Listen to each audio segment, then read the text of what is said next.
நான் தான் கோல்ட். பழங்காலத்தில் கர்த்தருடைய ஆராதனை முறைமைகளாகிய ஆசாரிப்பு கூடாரம், சாலமோன் கட்டின தேவாலயம் பிரதான ஆசாரியருடைய வஸ்திரனால் முக்கியமாக இருக்கிறேன். ஆகையால் பொன் தெய்வத்தன்மைக்கு அடையாளமாக இருக்கிறது. பொன் விலை மதிப்புள்ளது.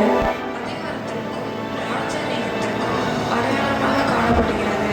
எனவே சாஸ்திரிகள் தேவகுமாரனாகிய இயேசுவை பணிந்து கொள்ள வரும்போது ராஜரீகத்திற்கும் தெய்வீக தன்மைக்கும் அடையாளமாகிய பொன்னாகிய என்னை காணிக்கையாக கொடுத்தார்கள்.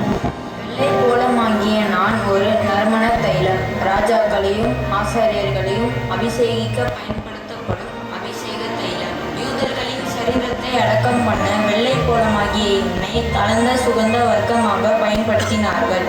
அன்று இயேசு பிறந்தபோது பணிந்து கொள்ள வந்த சாஸ்திரிகள் இயேசு கிறிஸ்து நமக்காக பாடுபட்டு மரித்து அடக்கம் பண்ணப்படுவார் என்பதற்கு அடையாளமாக வெள்ளை கோலமாகிய என்னை காணிக்கையாக படைத்தனர்.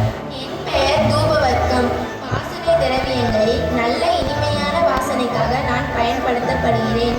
இது தேவ ஜனத்தின் ஜெபம் தேவனுக்கு முன்பாக ஏறெடுக்கப்படுவதை குறிக்கிறது. நமக்காக இன்றும் பிதாவினிடத்தில் பரிந்து பேசிக் கொண்டிருக்கிற பிரதான ஆசாரியராகிய இயேசு கிறிஸ்து அன்று பிறந்தபோது பணிந்து கொள்ள வந்த சாஸ்திரிகள் அவருடைய ஆசாரியத்துவத்திற்கு அடையாளமாக தூபவர்க்கமாகிய என்னை காணிக்கையாக படைத்தனர்.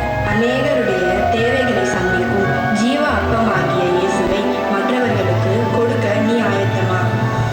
இடிவெள்ளி நட்சத்திரமாகிய இயேசுவிடம் வழிகாட்ட வேத வசனத்தின்படி வேறு பிரிக்கப்பட்டவர்களாய் வாழ்ந்து மற்றவர்களுக்கு வழிகாட்டியாக இருங்கள். தேவனுக்கு பிரியமாய் வாழ்ந்து ராஜாதி ராஜாவாக வரப்போகின்ற இயேசுவுக்கு உங்களை காணிக்கையாக கொடுக்க ஆயத்தமா?